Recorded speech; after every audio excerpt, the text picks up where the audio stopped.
Hello, everyone, and welcome back to another episode of the Capes and Lunatics. Again, I told you I have a bunch of interviews, and again, another great interview with. I've known this gentleman for a while, so this isn't like unfamiliar territory here. Mr. Charles Skaggs, who contributed to a new, an anthology, DC Anthology. Lex Yeah, in the City. that's right. So, Thank you for having me back. It's been a while. I think yes. it was last episode we did was 283. Oh, wow. So it's been a minute. Yes, yes, and But back when we were talking DC's Terrace Through Time. So yes. thanks for having me back. Hey, no problem. Yeah, I was going to say, I think it was for another anthology back then too, correct? Yeah. This is my second one. So yeah. Yeah, I'm trying to remember. Yeah, I was trying to remember. I should have listened back. What we talked about last time. Like, so someone in the DC offices, right? Or Well, made you aware of the office. I have a longtime friend named Michael McAllister who is now an editor at DC Comics, and he offered me the opportunity to be a part of this one. So this anthology. So I was just like, I had to submit like everybody else and go through the process. And some of my pitches were rejected, but this one got accepted, and here we are. Well, yeah, I could see this one getting picked up because you are such a passionate fan of the Titans. I mean, you have been A for little what, bit. since the '80s. Yeah. Yeah, you can tell because I have the George Perez Titans poster from back in the day on my Mhm. wall, framed. Oh, yeah. So that's Rest in what. peace, George Perez. Oh, yeah, definitely. That was gonna be my other question. It was like, okay, so was that your only pitch, your first pitch, the Titans? Because I could see you coming out of the gate with Titans. Oh yeah, I've pitched a whole bunch of things because, well, they came out with a theme for this one. DC's Lex in the City. So essentially, like, take Sex in the City, the TV show, and kind of do something along those lines for 10 pages in a comic book anthology. So the question is, I pitched like a female version, like with the female Infinity Incorporated members, like with Jade Oh, and nice. Power Girl and Wildcat. That one didn't work. But so Michael suggested, well, instead of doing the female Infinity Incorporated members, why don't we do the male Titans Mm. as a kind of a male version of Sex in the City? And so I thought, okay, but obviously guys kind of approach things differently. At least, just they just tend to, hang out and be bros and stuff. Oh, yeah. So this was a little different, I think. And so I got them hanging out in a diner, kind of picking on each other, but there are some flashbacks and just to kind of make things a little more interesting than four guys sitting around a diner. And especially these four. These four have been friends since what, Yeah. the '60s? Yeah, these are the four male original Titans. And Dick Grayson, the premise is basically Dick Grayson says, hey, why don't we take this guy's weekend and go back to Happy Harbor, Rhode Island, and where we spent this one weekend moving all of the Justice League's crap from the original sanctuary headquarters inside this mountain, Mount Fox, in Happy Harbor, Rhode Island, up to their original satellite headquarters, right? Hmm. So they get basically drafted because, hey, they're sidekicks and they're not very happy about it. So they Dick gets this idea in the modern day to like, okay, well, hey, we spent that time there. Let's do a guys' weekend and go back to Happy Harbor. But he's got an ulterior motive because Dick Grayson, Yes. and it was a lot of fun. So And again, you get to write one of your other favorite characters, Wally West. that's true. That's true. Yeah, obviously, it's just he's part of a group, and Wally doesn't get to do a whole lot in this story, but he's there and he contributes to the story, and I'm hopeful, just fingers crossed that someday maybe I can write Wally solo. Fingers crossed, Oh, because that's nice. that's something I would really really love to do. I would love to write Nightwing solo as well. Yes. So Either one of those. Oh yeah, I'd be like, hey, come on every time an issue comes out, let's talk. Because yeah, yes, I love yeah, those two. Yes. I want to do more of both of those characters for sure. So you said you wanted to do a male take on Sex in the City. So do you have in mind who would be who as compared to the ladies? Oh, as far as the characters, Yeah, to be fair, I don't watch Sex in the City. I've yeah, never neither watched do it, I. But I figured so I can't make that comparison in good conscience. so that wasn't in your mind. Okay. But they, the Titans, they, to write them consistently with how they've been written over the years, they all have key, I think, personality traits. Mhm. And with Dick, he's more the level-headed one. He's the one everybody likes, Mhm. and he's the leader of the group, of course. With Wally, he's a little more fun. He's also a family man these days. He's That's got a right. wife. He's got now 3 kids, so he's been busy apparently. And Roy Harper, Arsenal. Now he's kind of the more of a kind of a sarcastic one. He's more the bad boy of the group, and as a result, he gets to be a lot of fun to write because Mhm. he's the one who comes up with the kind of smarmy wisecracks, and he has this longtime rivalry with Garth Curry, who used to be Aqualad in the original Teen Titans, now Tempest, and that's still kind of I wanted to kind of show that was still active in this day, although they're more friends. It's a friendly rivalry Mhm. where they pick on each other, and I don't want to, without spoiling the story. There's a nice little back and forth between Roy and Garth in this story that I had a lot of fun writing, especially Garth really kind of being more of a player in this story than Roy was. So Yeah, Roy not being too happy about it. as like a Titans historian, was Garth always like that, or like I know like in the last Mark Wade wrote that Yeah. Titans miniseries. He Oh kind yeah, of World's yeah Finest Teen Titans. Yeah. yeah yeah yeah yeah. Yeah, and that was kind of my blueprint a little Mm, bit because in World's Finest Teen Titans, he had this relationship with Donna, Wonder Girl back mhm, then, and Donna Troy, and he, even though he was very reserved character, and to some extent he still is, but he's older now. He's not that kid anymore, so he's a little more mature and has grown up and is more at peace with himself, more comfortable with himself. So he's able to be a little more flirtatious now, I think, as an adult than he mhm, was when he was a teenager, because he felt more like an outcast back then. mhm. Now he's an adult. He's more comfortable in his skin. He's been around the block like all the other Titans, and he's more self assured. I think, at least that's the way I see him. And writing a Titan story, do you always have Marvin George in the back of your head? Always, always, and that's one of the things I wanted to do to kind of. I'm a huge fan of Marv Wolfman and George Perez's The New Teen Titans. That was my key comic growing up, and it has just been such a major part of my life growing up. And one of the things I loved about that run from the '80s was, as opposed to just the traditional superheroics, they spent a lot of time on the characters. They love to develop the characters, Mhm. give them personalities, give them backstory, give them their own supporting characters. And so I kind of wanted to do something along that lines. Now, granted, I only had 10 pages, Yeah. and 2 of those pages are flashback, or like 4 of those pages are flashbacks. So, but I wanted to do something, where they're having a conversation with one another. They're talking, you see their personalities, you see the friendships come through in the conversations. And as a kind of a way to pay homage to that. Oh yeah. And I hope that came through in Oh, the story. definitely. I was going to say, did you also run before you submitted it? Did you run this story past mutual friend and also Titan superfan Jesse Jackson? Our mutual friend, yeah, Jesse Jackson, who uh, spoilers to anyone who doesn't know, was basically, now he's a longtime friend, and he's also my co-host on Next Stop Everywhere, the Mhm. Doctor Who podcast. But he is also, as far as I'm concerned, we're family because he gave my wife away at our wedding. Yes. So I consider him my sort of father-in-law. But Jesse wanted to be surprised.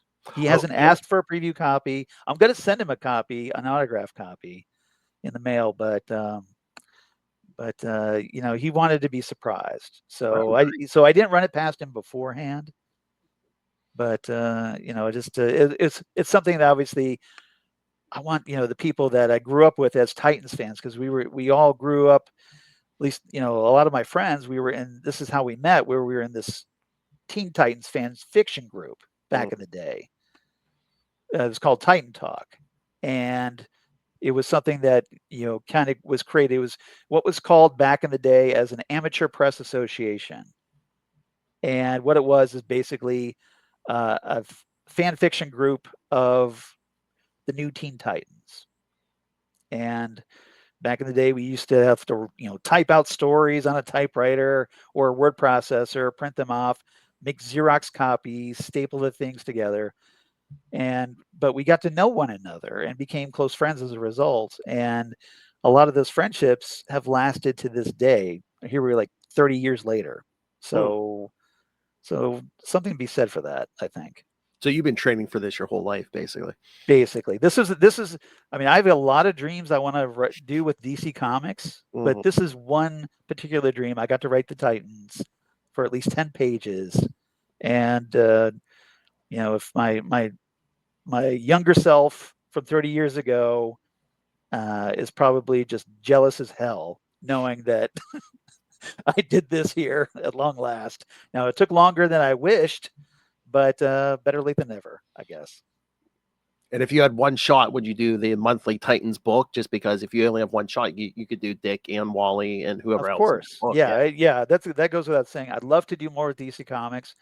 I'd love to do like, a miniseries and ongoing series. I would love to do that. So if anybody's got any openings, feel free to reach out.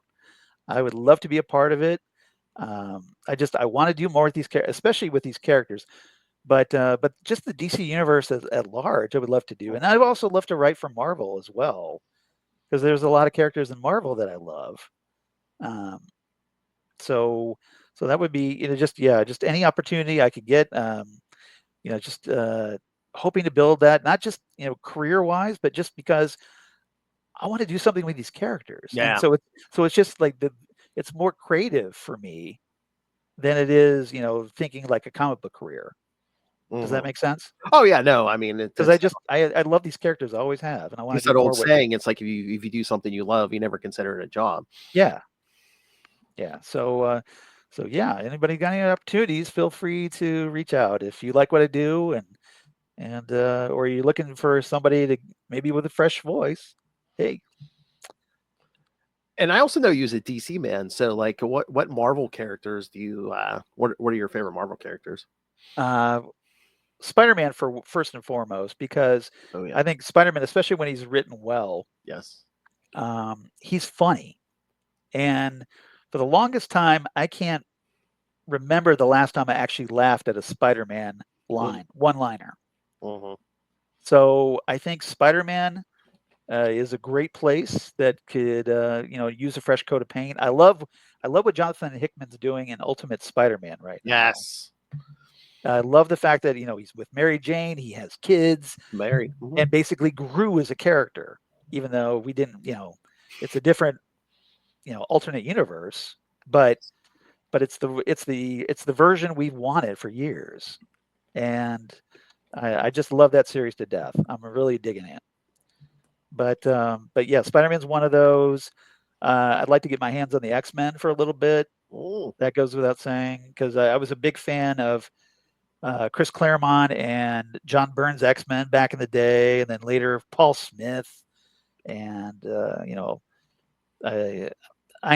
thankfully I've got a complete run of the entire new X-Men, the original new X-Men series. When it was originally X-Men, then became Uncanny X-Men, all the way to when it was relaunched after 500 issues. So yeah, I've been an X-Men fan for a long time.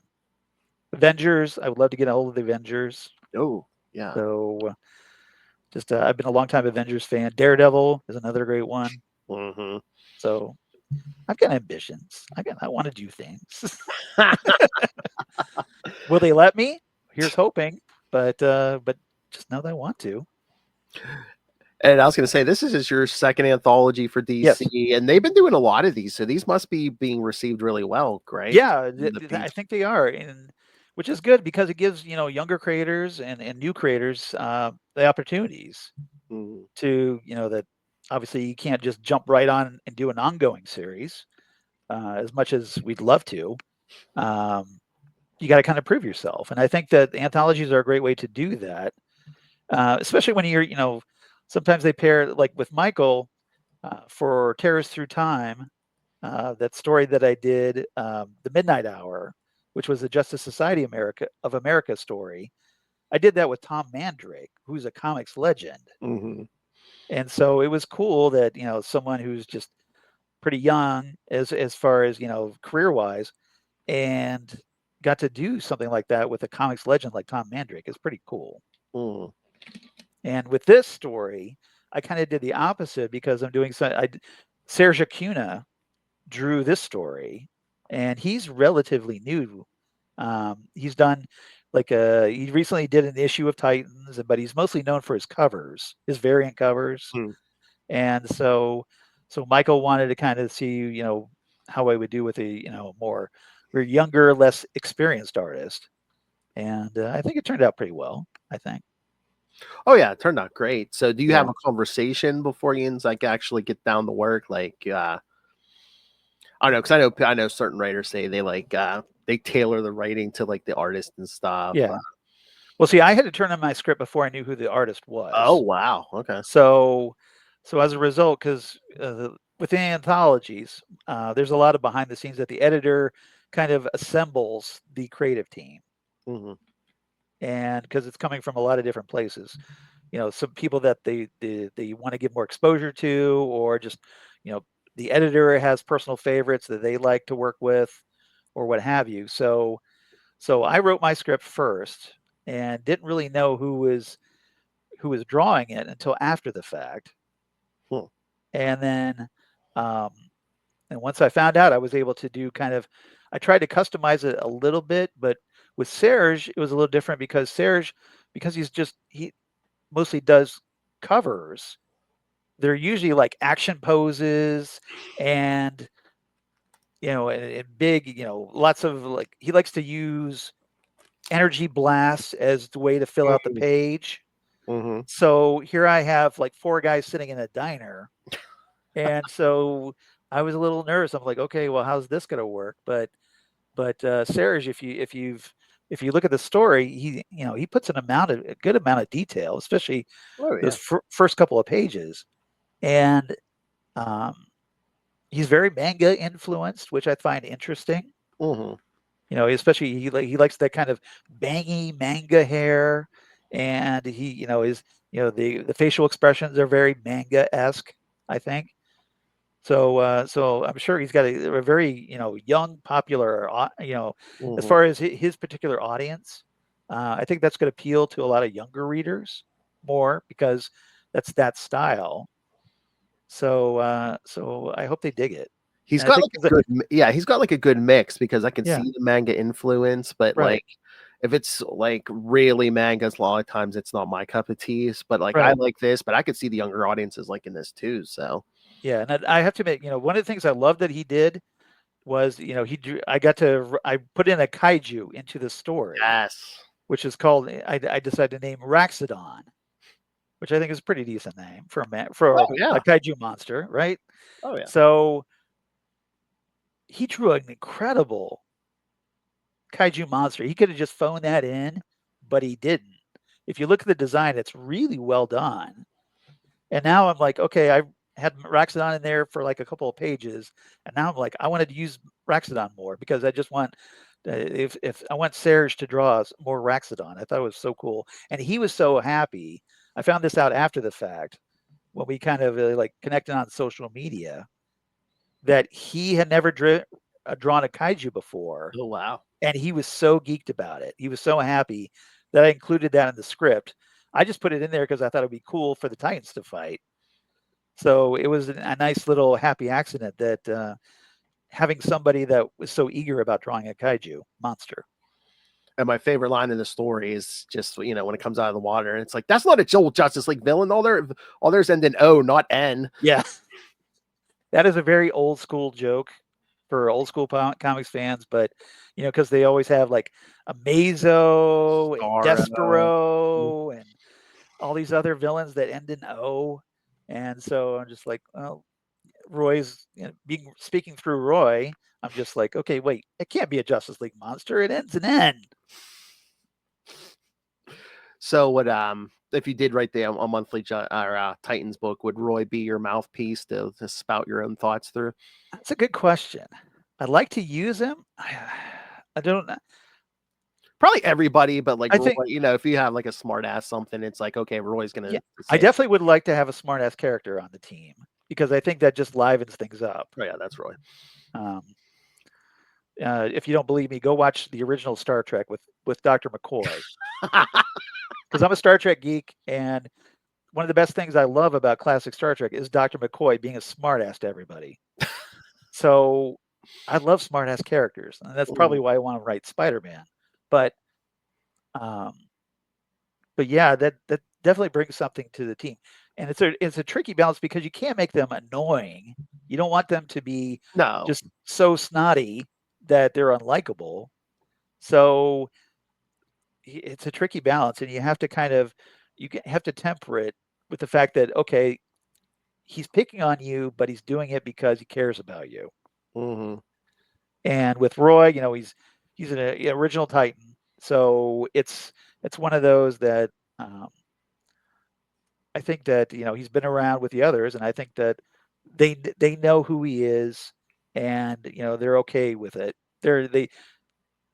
They love him besides despite him picking on them all the time, and it's just it's something that I think he would definitely bring something to the table for sure.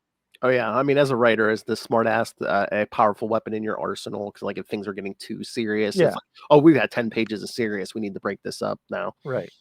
Like Wolfman and Perez, they used to do Beast Boy. He was it was Changeling back then, and he was kind of like the smart ass character in a lot of ways. Mm-hmm. So there's something to be said for that type of character, because you always have these serious moments, but you want to bring some humor in, and smartass characters are great for doing that because they're like the audience, like, okay, kind of taking the piss out of the situation, going like, okay, this is, are you for real with this right now? Are you seriously telling me this? That whatever alien apocalypse is going on, that they diffuse it with humor, and I think the story works better as a result. Oh yeah, yeah. Unless you're telling a very dark story that you want to be serious, yeah. maybe that tone doesn't work. But if you want to, you kind of want to appeal to a wide audience. Some readers like humor in a story, and they like that serious situation, that little moment of levity to kind of give a break in the tension so that you can move on to something even more serious later on. Yes, definitely. Does that make sense? Yeah, completely. Yes, at least to me.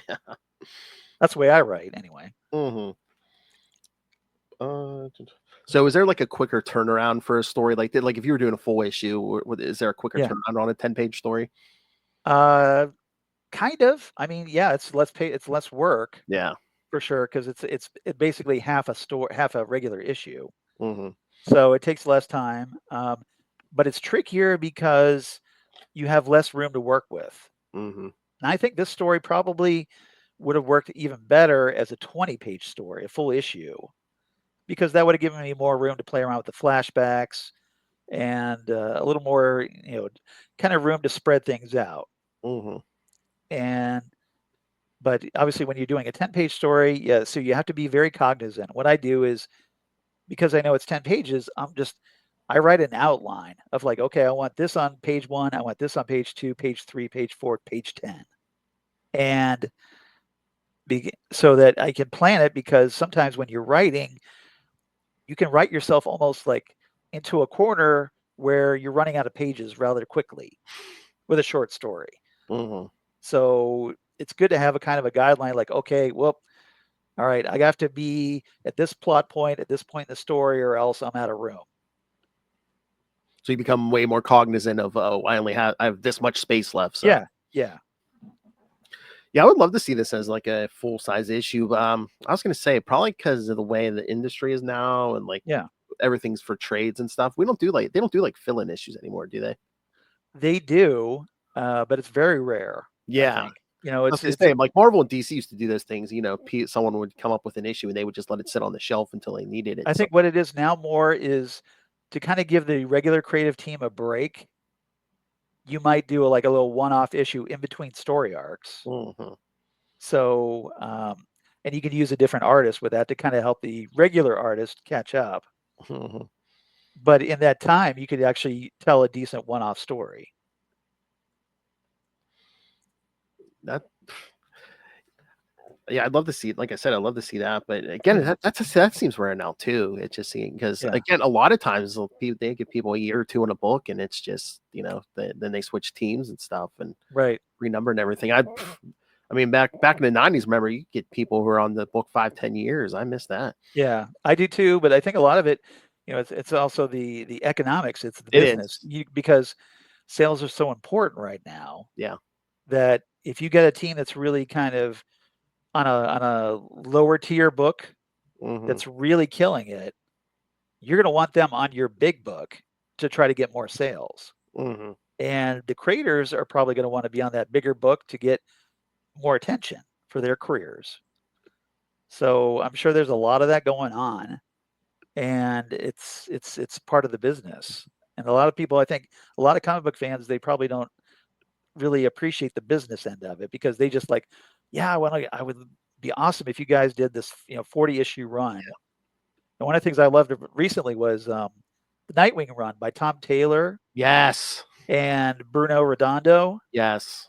That was one of a fantastic run, like 40 Oh, issue run. And I love that run so much. yes. And I'm right there with you. I would wish we see more runs like that.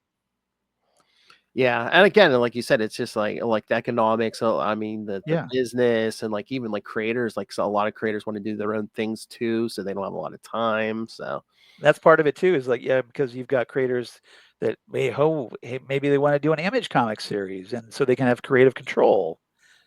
Because with DC and Marvel, obviously it's work for hire. hmm. They don't own you don't own these characters, so you have to kind of realize that that some of these artists and writers, they're like, well, if I did it for Image, then I at least own something and get more of the royalties from it. So that takes them away from the books that you want them on, maybe. Yeah, And you have to hope that maybe they put out something that you're interested in. or a lot of people are. I know a ton of writers are doing their own Kickstarter stuff Yeah. now. Yeah. I mean, they've got Substack accounts Oh yeah, and or series that they're doing for like Distillery or some other publisher. So I mean, there's plenty of opportunities there, oh yeah. especially for creators that want to kind of have control over their work and develop their own characters and maybe they hope that the characters would be popular enough that they could develop those for like TV or movie deals. Hmm.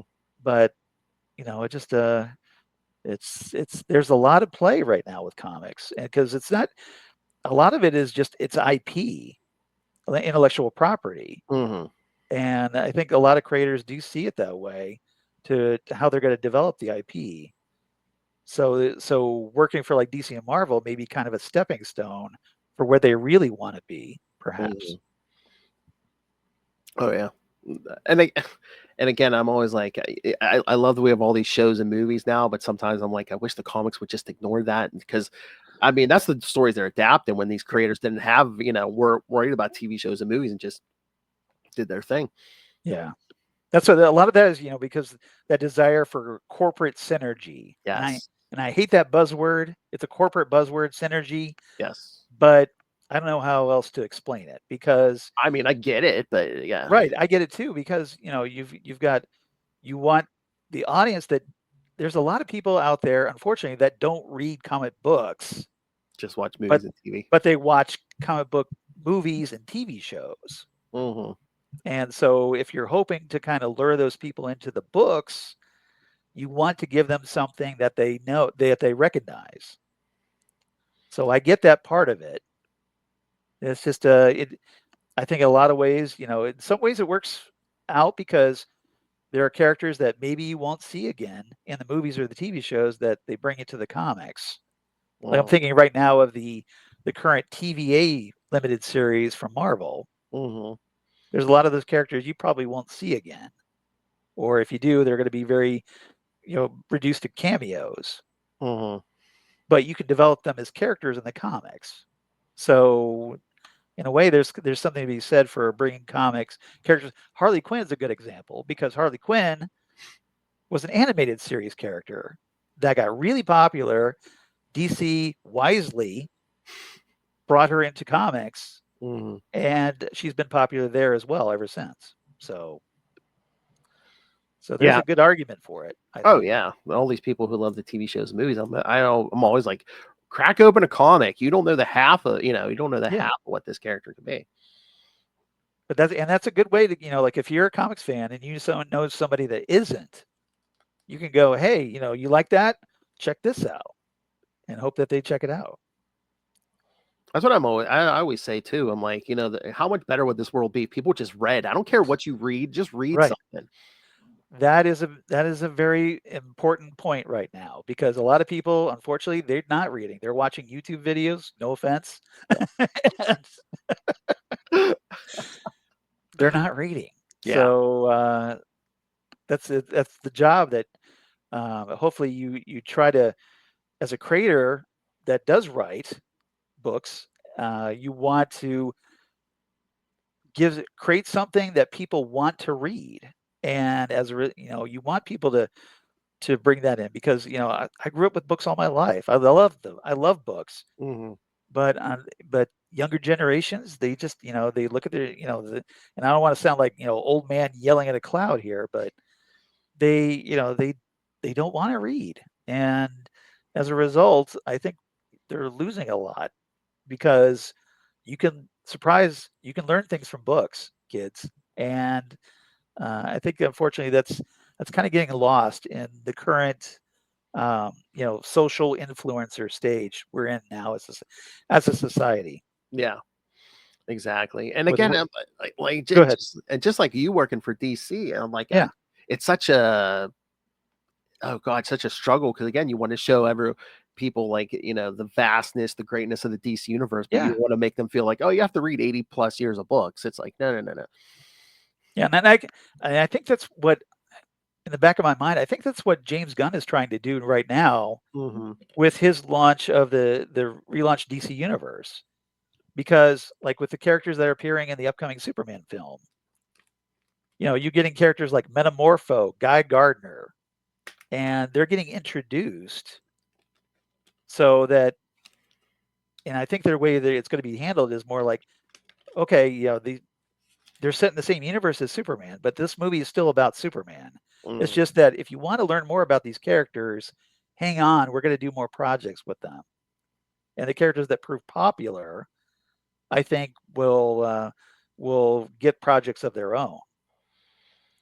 So it's a kind of a and I love the fact that before Gunn came along, basically the DC universe existed of like the the main Justice League characters, and that's about it. Mm-hmm. So now you're getting like deep dives into more second, third tier characters, and as a result, um, I think it's gonna. I'm really interested to see where this goes, and I'm hoping it introduces a lot of people to comics that they may not have ordinarily checked out. Yes. Did you like Creature Commandos? I did like Creature Commandos. We talked about it. My co-host on the Phantom Zone, DJ Nick, and I, we had a lot of fun with that series, going back and forth. That series really deep dove into DC lore, and I'm just looking forward to seeing what Gunn does with Superman because it's going to have a more serious tone than Creature Commandos, of course. Oh yeah. And uh, I can't wait to see. I think Superman is going to be like a gateway into this new DC universe that Gunn is trying to create, and I'm looking forward to it. Oh yeah, because I think Guy Gardner's even going to be like a kind of a little gateway into like they're doing a Lantern series. Yeah, For the Lantern yeah, series. He's supposed to be appearing in that as well. yeah.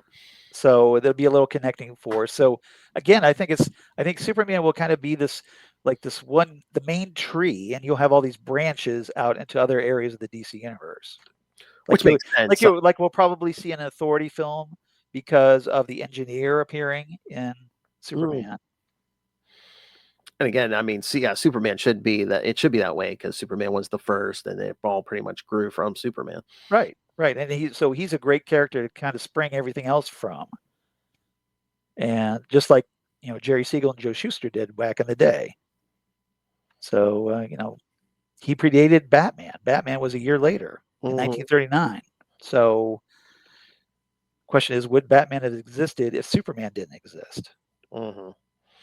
I mean, I like, yeah, and again, I love Batman, but he doesn't have to be in everything DC puts out. And they were doing that for a while. Mm. But now they're starting to grow. I mean, because especially with the All In initiative, we're getting titles that we normally wouldn't have seen. Like we're getting a Metamorpho comic because, well, hey, Metamorpho is going to be in the Superman movie. Mm-hmm. And when was the last time you saw a Metamorpho comic on the stands? Probably like 30 years. So that's cool. And it's a pretty fun series too. I dig it. Oh yeah, Al Ewing. Al Ewing, yeah. And it's got a very Silver Age vibe to it, intentionally. And so it's a fun series. But I mean, you're getting other characters too that haven't had their titles for a while, and I think what they're doing is kind of like, okay, let's try this, see if it works, because there's an audience for like Zatanna hasn't had an ongoing series Yes. in a long time, probably since like 2000s, and with Paul Dini. So they're doing like multiple Zatanna miniseries now, and hopefully that's going to lead to an ongoing series at some point. Yeah, that Black Label series was very, very good. Yeah. But yeah, no, I'm just glad it seems like Gunn's going for like a more traditional Superman, like the Zack Snyder stuff was a little too dark. Yeah, I mean, there's actual color. New Yes, concept, right? yes. And Feels I'm sure hopeful. now I know the Snyder Bros a little miffed about it, but I like color in my superheroes. So, Mhm. I like an actual red, yellow, and blue in the Superman costume. And it's got a great feel, and I love that, like the teaser trailer that we got. It just felt like you've got Superman protecting a girl from an explosion, and it's like, okay, I think he's get it. He's Yeah. getting it. So, so believe it or not, yeah, it's okay to hope again, DC Comics fans. Oh, that would be a great tagline for a Superman movie. It's okay to hope again. Yeah. Well, Superman's all about hope. So. Exactly. Oh, there's a one. Would you ever want to write a Superman? Oh yes, I'm a huge Superman fan. A lot of Superman connections in my life. I'm adopted, so I've always been. I've identified with that with Superman.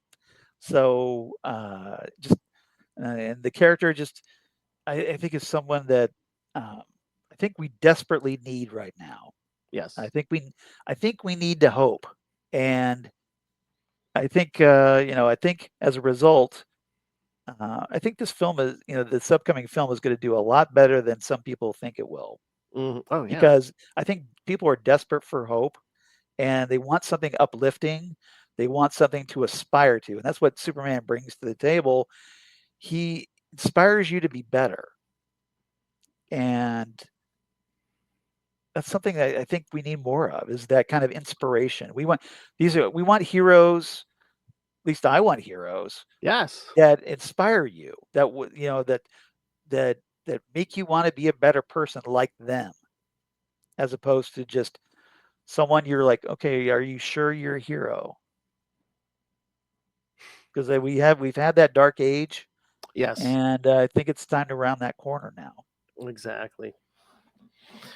And yeah, I'm Nothing wrong with darkness. Don't get me wrong. Yeah, no, but just that every character does have to be that. Yeah, I know. Yeah, we don't need every character to be grimdark, okay? Yeah, no.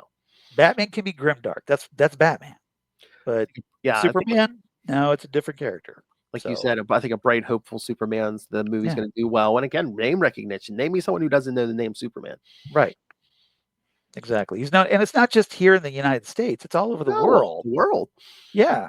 So, and it's not just, truth, justice, and the American way. It's truth, justice, and a better tomorrow because, hey, the entire world Mhm. is, is filled with Superman fans. Exactly. And that's what we need right now, I think. All right. You know what? All right. We need to end that there. That is the perfect message to end this. Yeah. Just like hope.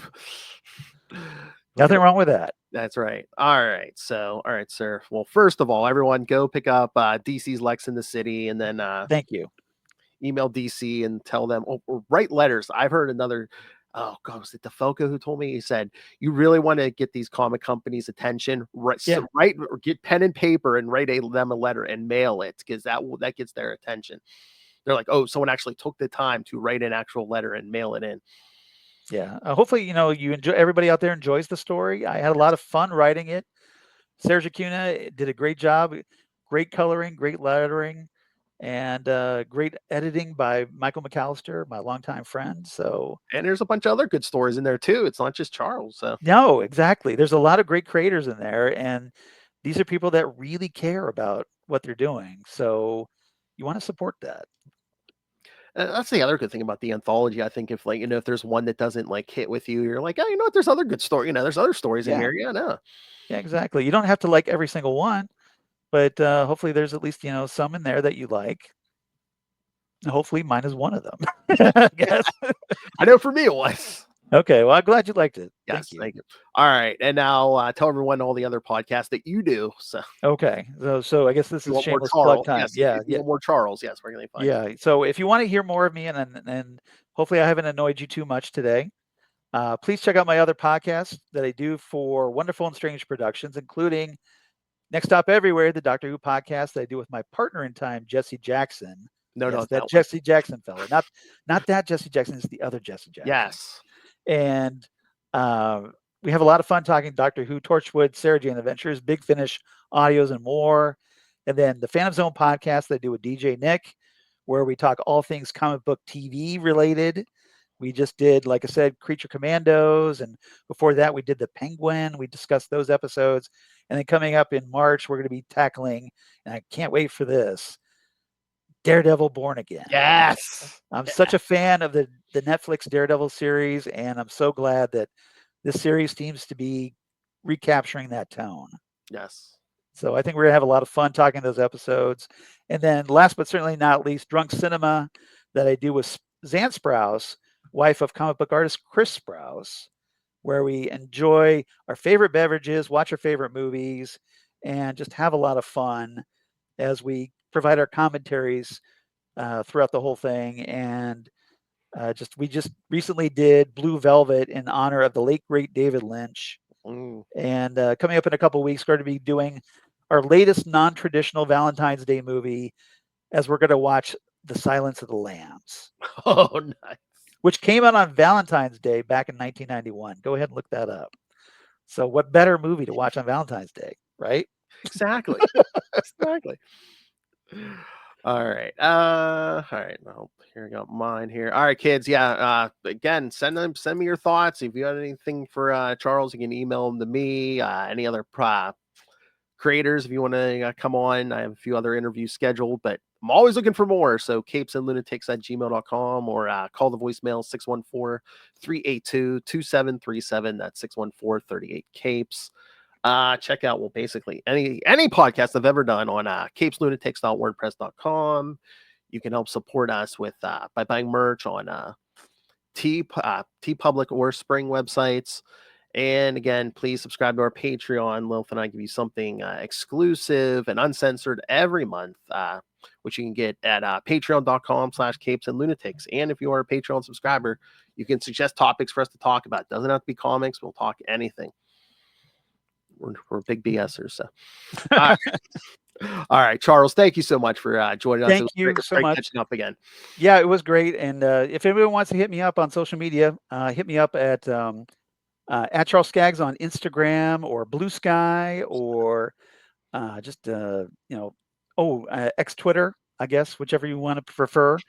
Would love it if you hit me up there, and I'll follow you right back. I promise. All right, everyone. The great Charles Skaggs. Go out and pick up DC's Lex in the City for him and for many others. All right, Thank you, Phil. And Charles. Southgate Media Group Veterans Unite once again. Yes, yeah, we should have some kind of like class reunion or something somewhere. We should. Yes. All right, thank you, Charles. Take care, Phil. Bye, everyone.